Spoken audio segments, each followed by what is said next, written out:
Please feel free. Cool. Well, hey, Adam, and hey, anyone who may one day be listening.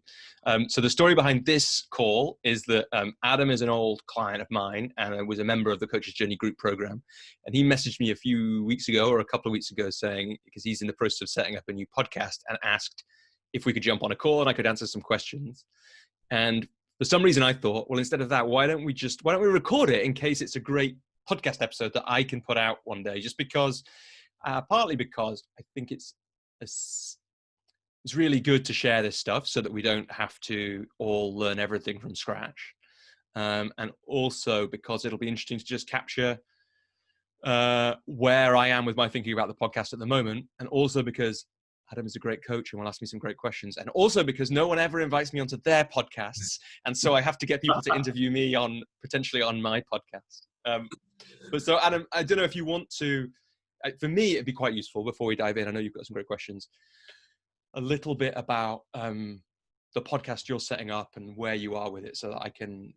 And I should also say, like, I've recorded like 11 episodes of a podcast, and I've got no idea if it's doing what I wanted to do and all that kind of thing. So it definitely still feels like early days, and I'm not sure that I'll have awesomely great answers to your questions, but let's play. That's probably what this is probably what every guest of every podcast ever thinks in their mind. Yeah. So why did I choose you, Robbie? Is because I've listened to every episode of the podcast that you've done to date and been absolutely blown away by what you've produced. So yeah, that was my reason. I could have picked up the phone to a number of people that I know have done podcasts recently, and I didn't. I chose you because of the quality of content and the people that you have worked with. So yeah, doing yourself an injustice big time. So yeah, I've slightly different for me. I'm actually going to be working with another coach, high level or previous high level sports athlete in the hockey world, has played national hockey for England when she was younger, and our paths have crossed by this organisation called Mums in Business, which I support quite heavily. And Kerry and I just struck up a relationship and started talking about the people that we work with, the work that we do, and one common thread that we both feel as though we work on quite regularly is this topic of confidence. Where does it come from? What is it? Where does it show up in your life? How does it show up? How do you get more of it? And that kind of general theme of people, oftentimes they bring, as you know, Robbie, they bring something to the table. And what we've both found, Kerry and I, is that there seems to always be somewhere in the relationship of the work that we do something around confidence. So we thought, hey, like, how can we support that community of people? Yeah, of course we can do work with people, and that's what we do, but how could we create something that might be able to answer some questions for people so that they don't feel as though it's just me? Because oftentimes the client that's sat in front of me it's just me that's feeling like this, and I find it a really fascinating topic when you really start to think about it. Like, what is it? Where does it come from? Is it situational? Is it agent? And all these kind of fascinating questions. So that's just a little bit of background about how Kerry and I have come to the conclusion, actually, we'd like to create a podcast all around the theme of confidence. And we're both fairly fortunate with our networks. So we've got an idea of some guests of different varieties, Robbie. I'm fortunate enough, Royal Marine Commando, for argument's sake, who's done a number of tours in Afghan. He's a confident guy, you think.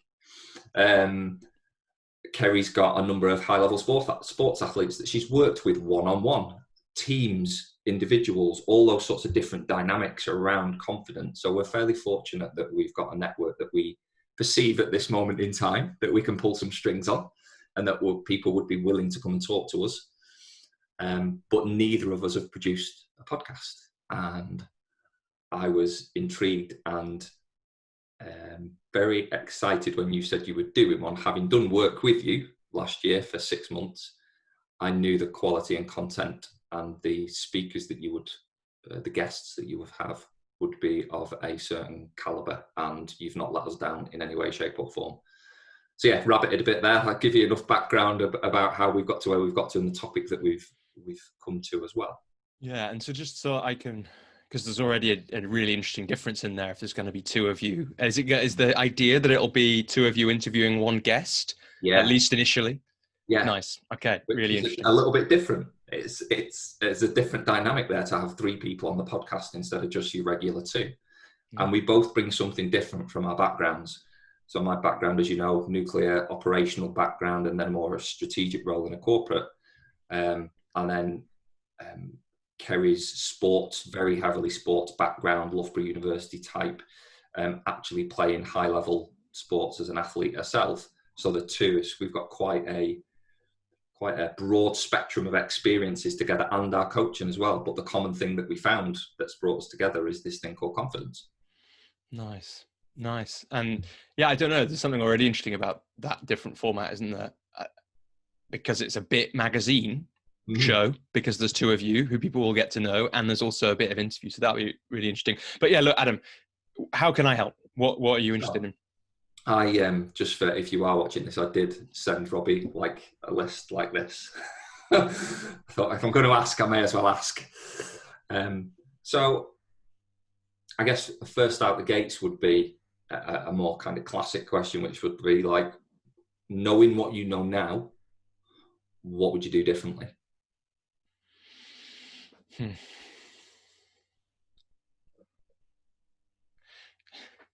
I mean, look, there's a part of me that says nothing really. Like, it's been fine. It's been good. My attitude for things generally, which you probably know about me, is to do the minimum, is to do the 80-20 on everything, right? So I haven't done too much stuff in this that has felt unnecessary. One thing I think at one point, which was wearing me down, was I did what I think is a really sensible thing. So by the way, I should say I like Tim Ferriss.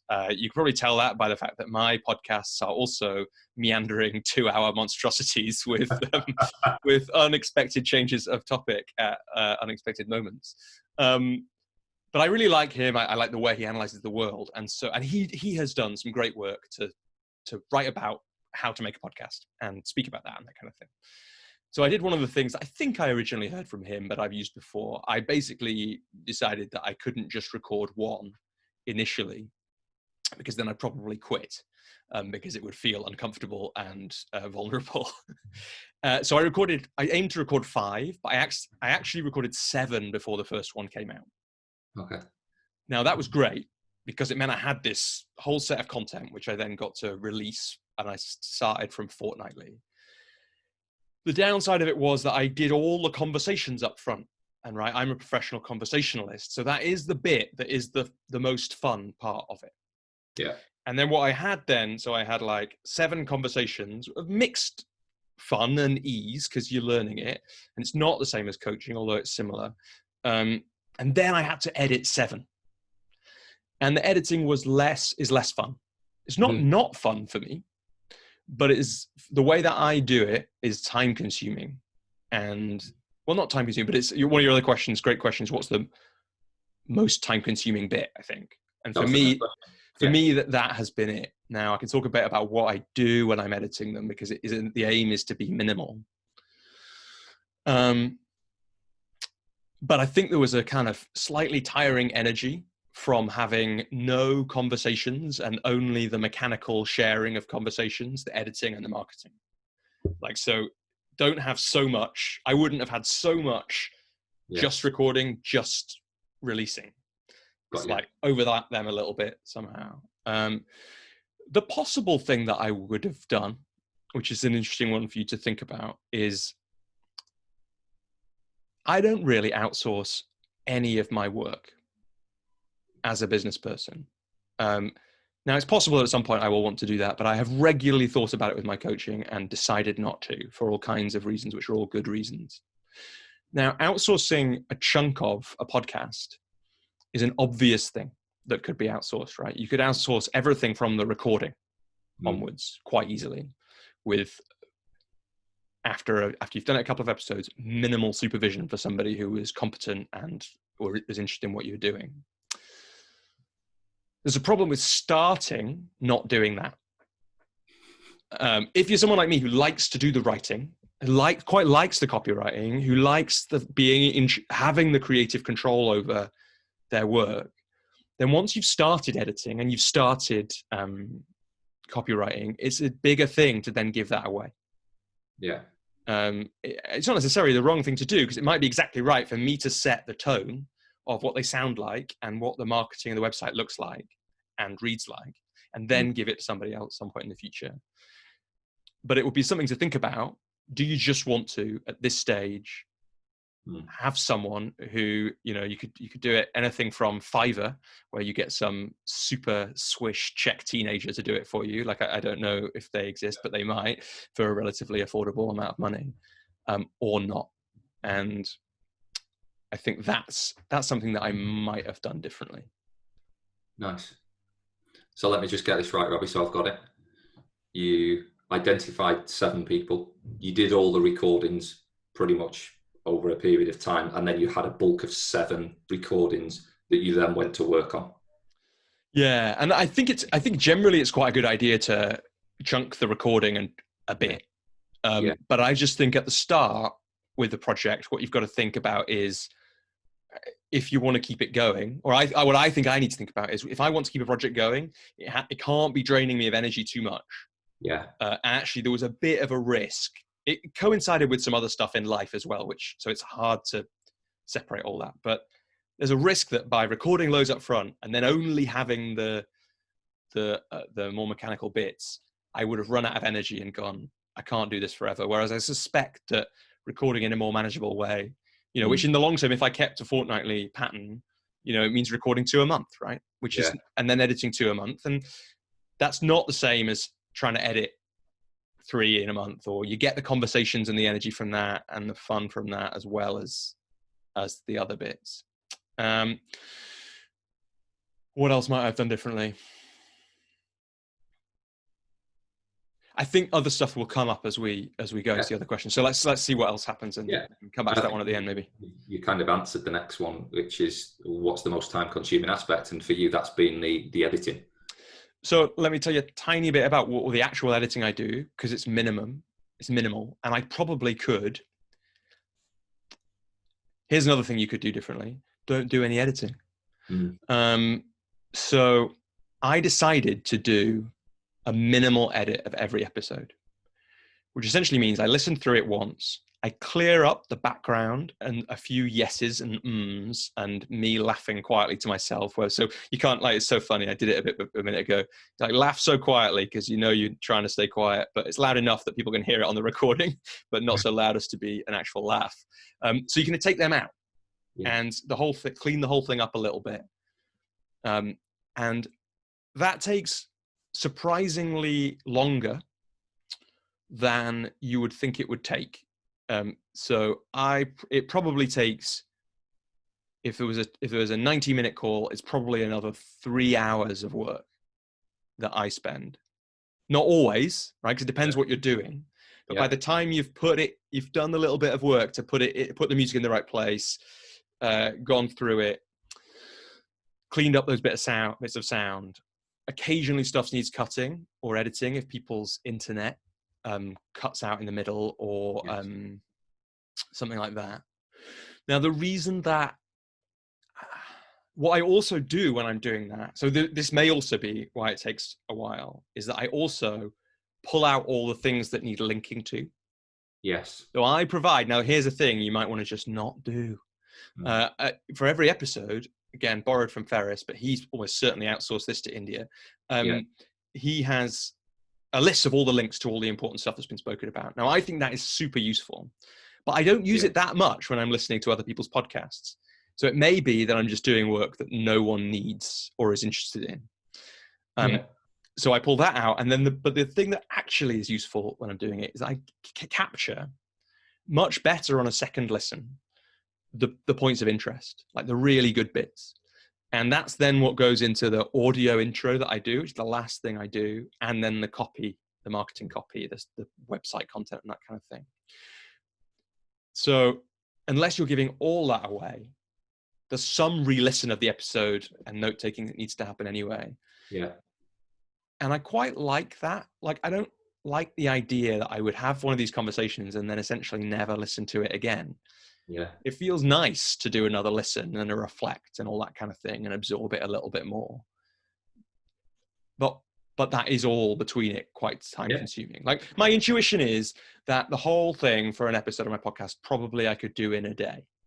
Yeah. So if I recorded at 10, let's say a 2-hour call, then had lunch, and then between 1 and 6, I could probably just about edit it, write the copy, and release it. The other thing that goes in there, so decisions to be made, I decided to essentially split my brand around this podcast. Yes. Right? There's a new website. There's a separate mailing list. So that's a decision. I decided to have a mailing list, which I send an email to each time a podcast episode comes out. I can talk about why I thought that might be an interesting thing to do. But in short, it's because the coach's journey as a business separate to which is essentially now my work with coaches, separate to my work with non-coaches. Yes. Like, it might be really useful for me. Like, in the end, I'm sharing too much content for coaches with non-coaches. Yeah. If I keep creating content for coaches, if that makes sense. And so it felt, that's why I did it. You may not have that same thing. And it is just an extra piece of work. It doesn't take massive amount of time, but every 20-minute piece of work that you add in around something like this, it makes that time-consuming bit, which I call marketing or whatever, that bit longer. Fabulous. So, what are you thinking then? Like just a couple of techie bits, really. Yeah. Which I'll leave to the end because they seemed more tactical. But actually, now we're talking about editing. What do you actually use? Like, can you talk me through the process? Because I'm pretty sure you do it on Zoom. Because I've seen some of those episodes. But then, what do you use in terms of? Do you use any specific microphones, or what do you actually use to edit the call with? So I guess just the general techie stuff, Robbie, that's really useful. Yeah. So again, lots of stuff borrowed from Ferriss. So I decided I felt massively relieved about about making a podcast when I read that Tim Ferriss had done his first 10 or 20 on Skype. I was like, oh, thank God. Yes. I can just do that. I don't have to go and meet people or work out how the hell to do that. And I know that Zoom records, so it's all good. And Zoom is much better for recording than a Skype recorder attached to Skype is. So I'm actually in a better position than Tim was when he was starting that thing. So I decided to do that because it just saved me. It's like, how do I save myself some effort and some worry and some stress and do it on Zoom? And now there are downsides to that because you've got to rely on other people's internet and other people's tech setup a bit more than you would if you were going to meet people, and then you could take everything you need and know that it would be good. And the first episode I recorded, like, woman who works online all the time, never has any internet problems. Internet drops out like 16 times across the thing. So I had to learn how to edit. It was a shame that was the first thing I had to do. Yeah. But it both relieved me from a point of view of being a podcast editor, and terrified me as a consumer of audio content, how easy it was to edit stuff together. There was one bit where I essentially edited myself together mid-joke. Nice. And basically, I doubt people noticed unless I told them. And I did that. That was the first thing that I ever edited. And I had to do it because it was a half-decent joke. It wasn't really a good joke, but it was a half-decent joke. And her internet cut out just after it, I think. And so I tried to recreate the joke, but it didn't work putting it together. I hadn't managed to do it. So I had to edit mid-sentence. And you can do it, which is worrying if we think about what we take as being true. Anyway, so I record on Zoom. one of the things I learned, there is a good couple of Tim Ferriss posts, articles about it, about his setup and tips, which are worth checking out. One of the things was a video there from another guy, which is really good, about how to do it. And so on Zoom, what's really nice is you can split the audio. So if you're going to do some audio editing, it's really good. And Zoom can do this. You just change the setting to have a separate audio file for each of us. Because then if there's like a bang in the background here, or I realize I've left my washing machine on or something, I can fade myself down while you're speaking without there being a disruption. Whereas if you only have one audio file, you can only fade the whole thing up on everybody. Now, a way to force yourself to not be able to do much editing would be not record separate audio files. So like, I'm not sure that is, if you want to make it sound a bit more professional, it's having the separate audio files to enable you to, or like when I take a drink of water while you're talking, instead of having a gulp because I happen to be near the thing, just edit out the gulp. I did buy some tech kit. I bought this microphone. Which I think is actually the one that Tim recommends in there's a page. Now you could buy a different one. I then found out my friend Joel, who was a guest on the podcast as well, he has a podcast, and he told me afterwards, I asked him, but he didn't reply to my emails in time, so I bought this one. But he had a slightly different one, and his sounds great too. So I think this one cost about 80 quid. So I think spending, I think his one, when I looked it up, cost about 60. So he cost me 20 quid by not replying to my email. But spending 60 to 100 quid on a mic is worth it. When I checked it against that other headset that you'll recognize from the calls that we did, it's like only when I heard them next to each other, or I had a test call with my sister, and she was like, "Oh wow, this one is way better than the other one." Like, it just sounds a bit less robotic, was her words. Nice. So I would say do that.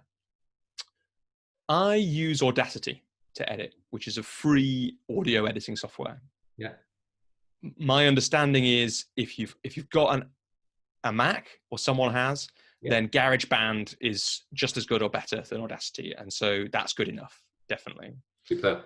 And the guy whose video, which I'll try and find and send to you, whose video I watched, he gives quite a detailed tips on GarageBand specifically. So I got my sister. So my sister is a DJ, so she's not an expert on this stuff for this kind of thing, but she knows more about it than me. So she came over and we played with Audacity together. You wouldn't need to do that. You could just watch this guy and he shows you how to do the things and some good setup stuff. But that video was really good for just meaning you don't have to learn something later. Like recording 2 audio tracks, for instance. I only knew that because I watched this guy. You could do that, Robbie. So that's like exactly golden now. And I'm assuming it's fairly easy. I'll find it in the settings somewhere. That's just exactly. It is. And if you can't find it, let me know. We'll Google it. And then he also suggested, set up a template file with your intro or your outro or your little bit of music and stuff in there, so you can just drop the audio things in, move them around a bit, and that's definitely a good tip. And he also says, which is great advice, do a test call with someone. Now, you and Kerry can do this together, right? So get everything ready, then do one, record it, edit it all the way through, so that you learn the 2 or 3 things that are just really useful. And then, so then my process is record it on Zoom. I usually do, this is totally unnecessary, I've done it a load of times. The one time I didn't do it, actually, I forgot to do. I had to pause the recording once I realized partway through I was only recording one audio track, and I was too in my head after realizing that to carry on with the interview. So I stopped it. So that it's like with a guy called Barry, and he was funny about it. But so that was the only time I didn't do what I've done in every other one, which is test it. So record a little bit, switch the recording off, go offline, check that it's all there and sounds okay, and come back, is what I've done with almost every guest. I didn't do it with Barry. That was the only time I'd forgotten to switch the dual recording on, because it was the first one after that first set, I think. Interesting. Then record it, then drop it in, and then basically I go through and you just learn it a bit. I like learning these kind of things a bit. It's my kind of, I don't know what it is about me, but I developed then a set of things that I'm doing when I'm editing and things that I'm not doing. And that is like, remove an annoying background noise.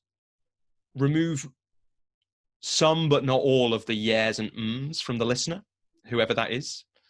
It's weird. Sometimes you remove one and the whole thing starts to sound weird. And it's really interesting to think about conversation dynamics. Like, even though someone doesn't directly respond to you saying yeah, if you take the yeah out, they just sound a bit weird.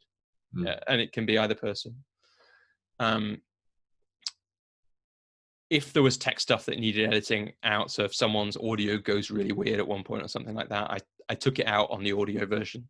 Although I've also, for those where the video wasn't enormously interrupted, I've also put the video out essentially as well, exactly as was. Yeah. And that means in some of them there's like jerky bits where it cuts for 5 seconds or something.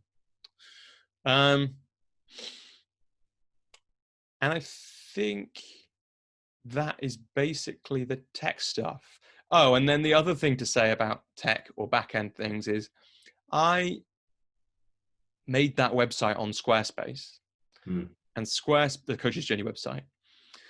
And Squarespace has good podcast integration in it. Okay. So there are other ways you can do it, but essentially on Squarespace, you can set it up quite easily.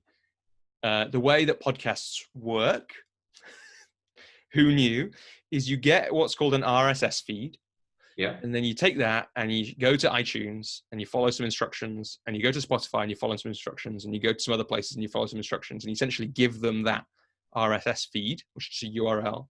And then whenever you post a new thing to that RSS feed, it appears on iTunes and Spotify and Google Podcasts and all that stuff. And the RSS feed comes from wherever you're hosting your podcast. Okay. In my case, on Squarespace. Now if you Google it, you'll find there are some famous ones, other big ones that I don't know, which would also do the same thing. Because I knew I wanted to create a new website for the podcast and now the group program anyway, it made sense to host it there. If I was doing what you're doing, I might not want a whole nother website. I might just want the podcast to appear on iTunes and Spotify and Google and not be bothered about it appearing anywhere else. In which case, there will be somewhere else you could host it. I've forgotten what they're called, where you would get that. Still need the RSS feed. It's got to be hosted somewhere. Yes, exactly. Now, one of the interesting things to think about is, do you want, because a lot of people don't have this. So because I'm on Squarespace, there's a page for each podcast episode, which is therefore what I link to, right? Whenever I'm linking to the podcast. I don't know what happens. Like, depending on where you host your podcast, you will or will not have that. Yeah. And if you want to have that anyway, you kind of might as well have it hosted somewhere. So you only put it in. So Squarespace I like, because I wanted a page. Yeah. Basically. I think I did. Just because I like it. It felt like when I thought about it, having somewhere to point everything, which people could then go from there to Spotify or iTunes or whatever, felt useful. And it's good for the website to kind of feel like stuff's going on there. Then it makes sense to host it somewhere where you just create that page and Spotify and everything gets the stuff from there. You know, if you were, I can't remember the name of one. There's one that some people I know use. Whatever those other hosting places are, it might be that if you use them, they will have a page for the episode, but it might not look on brand with everything else and that kind of thing. But that's a kind of decision that you just... Yeah, we've got an interesting dynamic because we've both got different websites. So you might want then, I don't know what it's going to be called. It would be nice to have one place that we send people from both of our websites. Yeah, exactly. And so that's what happens with my website now. Yeah, what used to be a link to a page on my website for the Coach's Journey, you now click that and you get the coachesjourney.com. Yeah. So some great learning there for me in terms of, I didn't realize, and that's exactly why I wanted to have this call, that you effectively host it somewhere. Yeah. Okay. Exactly. It makes sense now. Imagine it's way better than that, than if you had to upload it to iTunes and then upload it to Google Podcasts and then upload it to Spotify and then upload it to all these other little ones. So a lot of the smaller ones, this is worth saying actually. So I found a website which said like iTunes has, X% share of the podcast market, or Apple Podcasts it's now called. Google Podcasts has this. I listen to podcasts on Spotify because I don't have an iPhone, and because the podcast functionality on Spotify is amazing. Like you can go do a whole London Underground journey on it without it jerking or cutting you off, because it buffers so much, I guess. So I wanted to put it on there, but then there are lots of people who some people don't use any of those apps, and there are all these other podcast apps. Yeah. Now, a lot of them look at iTunes, I think, and get the data from there, is at least what I read. But there were a couple that I had to add things onto, but you don't want to have to be doing that every time, right? Yeah, no. You want to just put it somewhere and they all read it, and that's how it works, which is great. And then you just need to have a little think about whether you're going to host it on a site or on a kind of podcast specialist platform. You know, there's various different places you can do it. My sister's podcast was on a different one somewhere else. Yeah, but it's neat. The Squarespace one, as far as I haven't used the other ones. Yeah, but it's not. You know, there's a couple of things you have to copy paste, like the episode description. I have to copy it from my page into a different bit of Squarespace to make sure it ends up on iTunes and that kind of thing. But it's not a big deal, really. And then, the last technical thing is, here's a funny thing. Listen to this and make of it what you will. I don't know how much difference this makes, but on Tim's Guide to Podcasts, there's a cheap online thing that essentially does mastering for you. Okay. So it matches the audio across the episode and make so that one bit isn't too much louder than another and that kind of thing.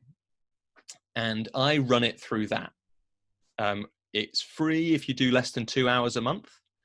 If you do more than that, it costs like 10 quid a month or something to get 9 hours. So on a month like this one, I can use the free one. When I had to do 3 of them in January, I paid 10 quid or something, or 15 quid.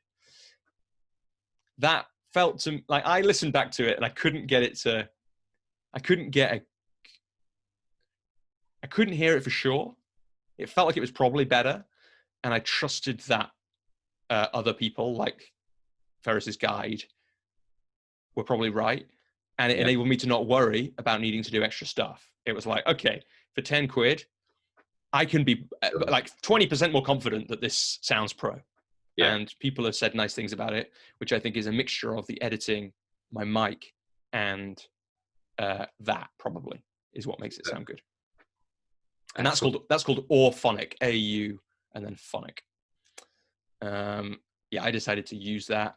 And again, so you then have to take what you get from there and then put it into, upload it onto Squarespace, and then enter a few details like how long it is. And then you just post I just post the Squarespace page, and within sometimes minutes, sometimes an hour, it's up everywhere.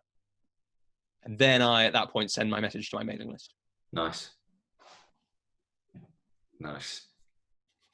So, thank you. That's definitely answered the question around tech. Because I'd got down, how do we publish podcasts to iTunes, Spotify? You've answered that. You've answered what software do we use? So just thinking about the guests, what pre-prep, if any, do you provide to them? I send them a 3-page information for guests document. Okay. So when I was inviting them, told them a little bit about the podcast. And obviously the first few guests got something slightly different to the next few guests, because by the time the next few guests came around, there was a podcast. And that document has a bunch of stuff in it, including please, if you can, be somewhere with reliable internet and have headphones so that there isn't echo, because sometimes, so one of the things I noticed from early on when you're editing is, this is weird, Zoom does some kind of thing where it noise cancels on behalf, like live, to stop there being too much echo. So let me see if I can think of an example. Let's say I'm talking and you say, or you laugh, or you go, "Oh, Robbie, you're so right," mid me saying something. I can't remember which way around it is, one of us doesn't have headphones on. If I don't have headphones on, then when you say something, your sound comes out of my computer Zoom hears it, dampens my sound. Right. And so if I then want to later edit your laughter out of it, I get this weird thing with my voice where my voice will go. Yeah. So advise people to wear headphones. They Yeah. sometimes listen, and sometimes I push them on it, and sometimes I don't. And I ask people at that stage, if you've got a mic that is better than your device's normal mic, use it. Try and put people's minds at rest a little bit about the whole thing in that document. Tiny bit of chat about marketing, and then ask them a few specific questions to help me with the interview. And I can talk about any or all of that, and I can send you the thing as well, because it's there. What else is interesting about preparing the guests and that kind of thing? So I'd put, what would be an absolute must from your perspective in terms of supporting the guest to be the very best they can be during that interview? Yeah. I think the tech advice. Yeah. And also a bit like, we probably talked about this about coaching before, but tech leadership as well. Like, actually be ready to know what you're going to do when their internet goes, so that they're not then stressing out about it, and probably prep them for that. It's like contracting, like coaching, right? It's like, absolutely, just make sure that if their internet conks out or yours does, that doesn't then throw them for the rest of the interview. Not that happened particularly, but that was just something I thought about quite a lot. So there were two ways that I did that. Now, this is my style, and you may or may not choose to do this. So one is, my intention was always essentially to release as close to what happened in the conversation as possible with minimal editing. Because that's my thing, is kind of a bit messy and not, better out than never done, Yeah. And so that fits perfect. That's on brand for, my 12-minute blog and all that kind of stuff. And I was able to say that and say, look, so that's the plan. So don't worry about when I laugh in a weird way or you say something stupid. We're just going to put it out. Yeah. And doing that in advance with people in writing. And then when we got on the call before we said go, was one. And then another, and this is a tough one, but another was, I said, I gave them permission essentially to say no later. Now, this is tricky, and I've changed slightly how I do it. So here's a thing I've learned. I also now put a very heavy responsibility on the guest to think about what they essentially shouldn't be talking about on a podcast that could get anywhere. Yeah. Now, I probably won't, right? You could say this at the start. It'll probably just be listened to by my mum and yours, but it's possible that it'll end up in front of, it's going to be in the world forever, potentially. Yeah. So they need to think about that, and take responsibility for it. Yeah. And I can also reassure them that, look, if something happens and you just suddenly realize afterwards you really shouldn't have said that, I can edit it and take it out. Yeah, for sure. So it's worth thinking about that a little bit. And then I also tell them we're going to start from your journey into coaching. That's what we'll do in the first part of the conversation. And I think that's a useful, and again, your format may be different, but that's a useful thing to do, because it's something people know how to talk about, and it enables people to get comfortable by telling their story. And most people are used to telling their story in some way. Yeah. And so it enables them to do that. And did you provide within that document, was there did you just ad hoc, Robbie, on the conversation, or did you have something specific in mind, a set of questions that you religiously, even though it may not have come across on the podcast because it didn't feel like it did, but did you just we're going to talk about coaching, and wherever that takes us is wherever it's going to take us, and that's where the magic will be, basically. And that's what I saw, that's what I listened to, as I've listened to the Coach's Journey podcast, is it felt very natural. There didn't seem to be a great deal of structure around it. Yeah, so both. The answer is both. I guess is a bit like, I guess I do treat it a bit like coaching. Yeah. What can I say about that? So I did crowdsource some questions, including from you, I think. At least some of the other guys in the group sent some questions in. Because I was doing that just as we were finishing our work, I think. And I then had a document. I did have a document which has all those questions that people like you, some other old clients, some friends sent to me, broken down as, what are the things you would like to hear other coaches talk about, and then broken down a bit by topic. So that exists. And then I didn't really think about, then I read that through before the first couple of interviews, and then I didn't really think about it. Yeah. And I still, when I had recorded one that I hadn't recorded one for a while, I went back to that document, read it again a bit, tried to get a feel for what are people interested in. Yeah. Well, the brief that I gave them essentially was that there might be 3 acts to the podcast. And again, a lot of this is like me thinking about the podcasts I like and the Tim Ferriss show in particular, just because it felt like actually, if I just created the Tim Ferriss show, but just with coaches, that would be a really useful thing for the coaching industry to have. And then because it's going to be me and not Tim Ferriss, it's going to be my thing. And so the way I think about that is the first part of the interview is going to be talking to them about their journey. Yes. There's going to be a total free zone in the middle where anything can happen. And then if we haven't got there, but often we have, the last bit is going to be like a lot of the questions that coaches wanted answered were real detailed, practical things. It's like, what does your engagement look like? What is your niche? How much do you charge? And what's the advice you would give to coaches who are just starting out or earlier in the path than you? And those are all great questions. And so if they haven't come in, the last bit is me going to that, at least in some way. And then I trusted that I'm going to interview a minimum 7 people. Over those 7 interviews aren't going to all be the same.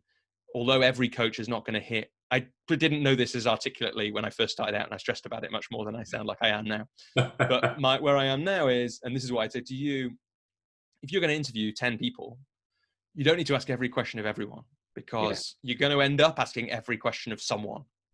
And you're going to end up covering everything with someone. And so you can kind of relax around. Yeah, I like that. That bit.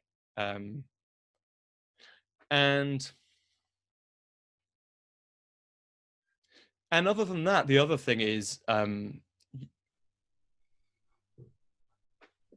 this is probably one of the bits of advice that I would give, is I mean, this is a confidence question, right? This is a confidence thing. So, it's the Littmanism, confidence is a result, not a requirement, right? So I knew intellectually that I would get better at interviewing people as time went on. Yeah. Now I know that, like, in an embodied way, because I have done interviewing people and got better at it.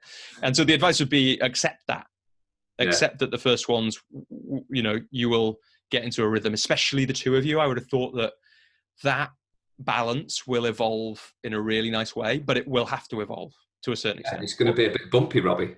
It definitely is. And one of us might, I've got this great question. And then by the time it gets there, Adam's banging on and it's gone. Yeah. Yeah. So yeah, I've got that same, I've never done this before. I can talk to people all day long, but there's a difference there. This is to share learning. It's to help people with a particular topic area. It's not just about talking as such. I want to make sure that the delivery of the actual content supports people's understanding of a fairly well-known issue that lots of people struggle with in various different areas of their life. So and look, on that, you could do a load of work to work out what the right questions to ask would be. But if you get 10 people, one after the other, and you ask them what confidence means to them, you're going to get some great conversation out of that, and some interesting stuff for people who are interested. It is genuinely surprising the number of people who have reached out saying, it is just so, no matter how much I thought beforehand, the reason I'm making this is because I'm pretty sure it'll be really useful to a lot of people. The first time someone reaches out, or each time someone reaches out and says, this has been really useful, it's like, God, that's kind of still a bit of a surprise. Yeah. Someone's listened to it. Absolutely. But it was just me having a conversation with someone that I already know about coaching, which I enjoy doing. How can people have found that useful? And yet they do. That actually, let me just hit that one. I'm not sure this is the right way to go about it, but the people that I invited for the first round of interviews were people that I knew I would enjoy talking to. And I knew it wouldn't be stressful to talk to. And I knew they had interesting things to say. And the only one that I think might have, I could have invited people that I didn't know as well, where getting them on would be more of a challenge. And for all I knew, they might be less easy interviewees. Yeah. And that might be, for example, what I do next, or at some point in the future. For me to start off, I wanted to set myself up to succeed. Yeah. One of the things is, let's make something that I know will be useful, which is me talking to my current coach, the guy who ran the training that I did, one of my favorite people that I've met on a group coaching program that I did. And that's the first 3 episodes. And, I knew those were going to be interesting conversations. Yeah. And so there's good and bad things about that. But there's been good and bad things. There's interesting things about the selection of guests is an interesting thing, and we could talk a bit more about that now. Sorry, also Adam, I'm aware of time. I've got time, but I just want to check if you've got time, if you need to move on. So we've got like another 10 minutes, Robbie, easy. I'm fine. Yeah, and we should say, if we do end up using this for anything, this is because you're on lockdown and you've got 2 boys somewhere else in the house, I imagine, who need it. And it's coming up to our allowed out for exercise once a day time. Nice. Don't want to miss that. So having a 7 and 4-year-old who are chomping at the bit to get outside, we're all right. They'll be fine. They'll be absolutely fine. So what's useful then, Adam, before we finish? I think there's 2 things you were just about to tell me about guests and picking guests. That is definitely on the list that I have. I sent over just in terms of your experience. I think you've articulated beautifully, setting yourself up to succeed with the first few with people you're very comfortable with, will have really interesting things to say around the topic area. So yeah, what else around guests is worth Kerry and I considering?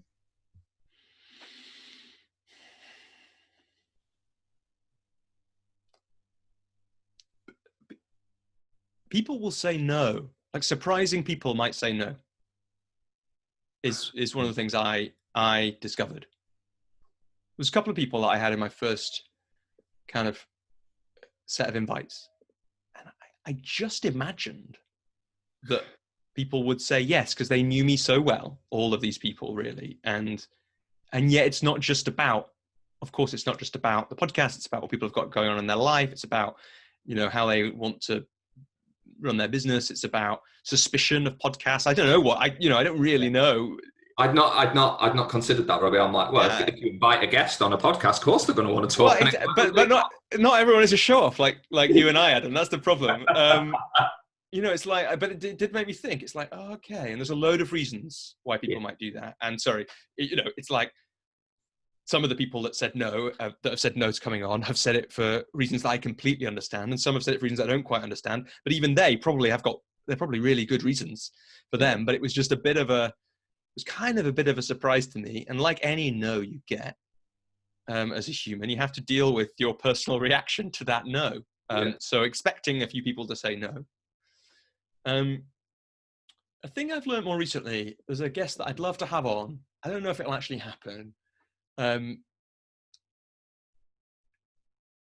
Who was recommended by another guest and pushed back really hard on the time that I was asking of them. Okay. So they were like, or their PA was like, I can do 25 minutes. She can do 25 minutes. And I was like, that's not this thing. Yeah. Like, no. I mean, like, if you can get 75 minutes so that we can make sure we get 60 minutes of conversation that we can use, then I'm up for that. But if not, then that's fine and that's perfect. And I understand that people are really busy and have a lot on. So, but I would think, depending on particularly when you reach out beyond those people that you know, when you reach out beyond those people that you know believe in you in the way that, for instance, most of those first few guests did in me, who were just like, oh, this is a super cool idea. I definitely want to be on. I'd love to have a 2-hour conversation with you. One of the guests was like, oh, brilliant. I'm basically coming here to get free coaching. This is going to be ace. It's like those people will probably say yes and make the time. And the people who are, more successful in their businesses than me, who are in those notably more successful or further on in the journey, are people who, for different reasons, really buy into me. And so they were generous with their time at that point. Yeah. Thinking about what the minimum you ask of guests is probably interesting. Yeah. So for instance, in the document, there's also some questions I asked them. I say, I'd really like to be able to talk about these things, like how much you charge, how financially successful your business is, that kind of thing. Yeah. But in that case, I give them permission to say no to that. Yeah. Because not everyone, money is a tricky thing to talk about, right? Especially on personal finance. And that's why I want to make a strong request to talk about it. But for me, that isn't a requirement for coming on the show. Yeah. Committing to having an open and frank conversation, knowing that it'll be shared, and giving the time so that we can get at least, I discovered with this one guest, at least 60 minutes, that was the lowest I was willing to go, were my requirements. And so it's worth thinking about that. But make the ask that you want. Yeah. So I asked for 2.5 hours. Yeah. Because that enables us to have time for the tech to go wrong, time to say hi at the start, time to say bye at the end, and time to go to get a conversation that lasts between 60 and 120 minutes, which is what I decided was what I wanted to make, because that's what I like to listen to. Yeah. Anything else about guests? No, I don't think so. I think what you've already shared across the last 45 minutes nearly has been exactly what I would have expected it to be. Yeah. And more. There's so much in there. And I'm glad we've recorded it, because I'm going to ask you for the recording, because definitely. There's so many little bits and pieces in there that, not just the software and the techie stuff, but asking permission, contracting, the time period, what's the minimum you would be willing to work with someone, accepting no's. There's a couple of things that have just come into mind that I just think are worth actually pulling out. So one is, because you asked me a great question, you put a great question on that list, which I can't remember, like it was like, what are the must-dos if we're going to make this as good as we can? So what would be your top 3 must-dos to ensure that the podcast could be the very best we could create? Yeah, I think we've talked about 2 of those. So one is trust that it will improve and you will improve. Yeah. One is do that minimum check. So get some music that sounds good, minimum tech, get some music that sounds good, record 2 audio channels, spend 150 quid or whatever on a mic and whatever else it is that you need. And then the third one is, I think to make it the best podcast you can, you have to start from believing that making it is the end in itself. And you have to hold that. And whenever you get annoyed, whenever I get annoyed and frustrated with things about it, if I remember that I think it is a worthwhile thing to have created, that's useful. And the example of that, for example, is one of the things you could think about with guests, which I refuse to do because I refuse to be this cynical, but it's not necessarily that sensible, is pick people based on their marketing reach. Yeah. So for example, I made a call to not do that. Now that means that, we'd have to ask the guests. Some of them, I've seen them sharing and talking about it, but it happens to be that if you think about those first 5 guests, let's say, I don't know that, Minor does, I think, but I don't know if the other 4 have even a mailing list that they could send something like this to. And I don't even know if guests shared it with their friends on Facebook. Yeah. So at one point, I got really frustrated with that. I'm like, all I'm doing is giving a platform to these people who are then hearing from my people. Like, so my people that I know, who I'm connected to, I'm giving a platform to these guests to. And what am I getting in return? Yeah. And that's not that useful a mindset to have. No. I don't think. No, I'm not sure. You can tell I'm not sure about that. But I'm with you there, Robbie. I think I believe in just creating the thing for the sake of creating it, if it's the right thing to be created. That's where Kerry and I are. We've got a combined desire to try and support people around this topic that keeps coming up for both of us in the work that we do and that we support people with. And if we can help with that on a larger scale, then why would we not? If we can, then let's do it. For the sake of a couple of £100 for some tech and some time that we can both invest in it, and we've got a great network between us, then why not? Let's try and do that. And also just remember that you can create. Podcasting is still a new medium, although there's a lot of them out there. One of the things I realized is, but I'm not too late to the table now. At first I thought I was, and I was like, no, it's fine. There's loads of space for more podcasts. But the other thing is, you can make up how it works. If I'm probably going to slow down how often they come out. Yeah. Now, for a while. And partly that's because I lost an interview because someone had to cancel because of coronavirus. So otherwise there would have been a good one to come out in April. But I'm probably going to slow them down. Or I might say season 1 is over and season 2 starts in the summer. And you know, Robbie, that's from the work that we did together. That, for me, and the work that we did is something that I hold still to this day, is that we have a choice on how we want to do these things. There's no hard and fast, bring one a month out for however long. We could do bi-monthly, we could go every month, we could do one a week. It's that whole piece for me is some of the biggest learning that I took from the work that we did, and the way we create it, what we create, how we create it is all within our gift. And that's a great place to be operating from.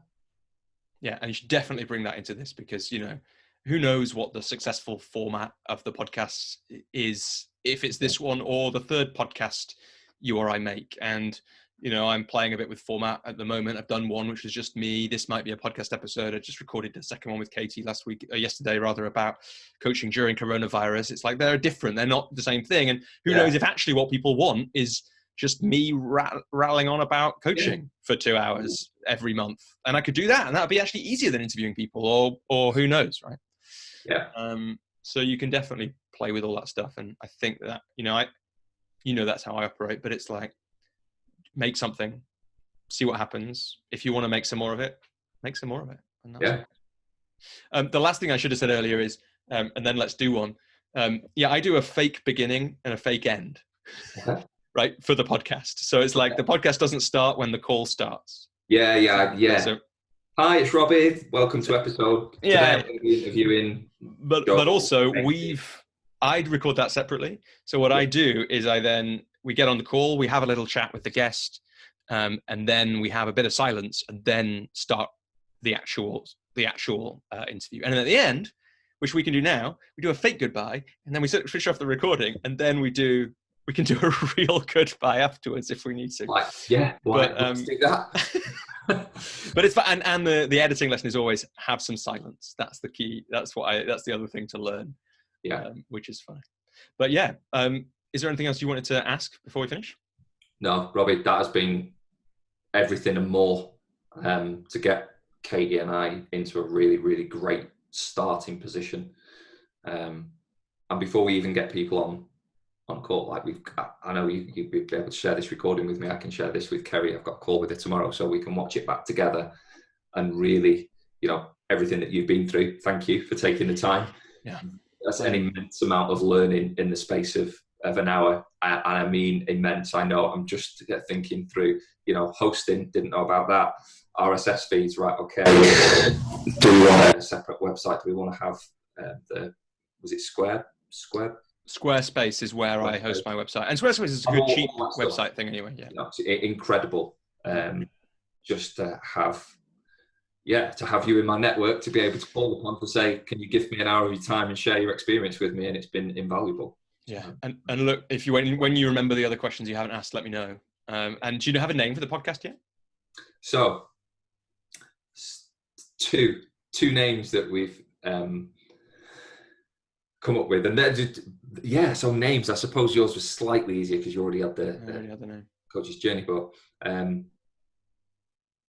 I came up with this. This might sound lame, so the caveat on this is it probably won't be this, but it might be. You've caught me on the hop. What was it now? I'll message you and Robbie. Yeah, no worries. I was just thinking we can put it in the if this goes out and there's an episode, we can put it in the notes. Absolutely, we will.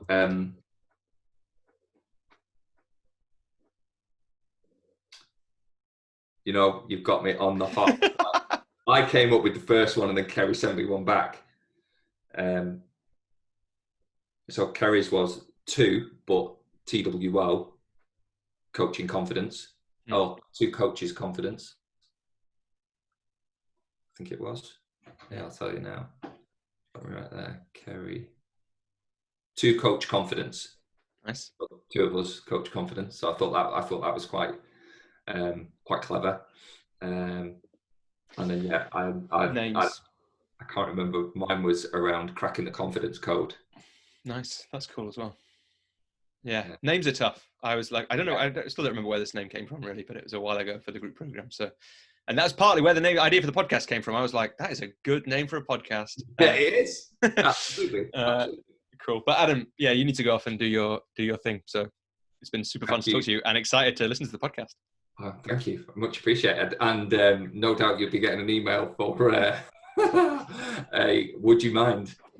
Do you know, like people keep saying that kind of thing to me, and no one actually sends the email.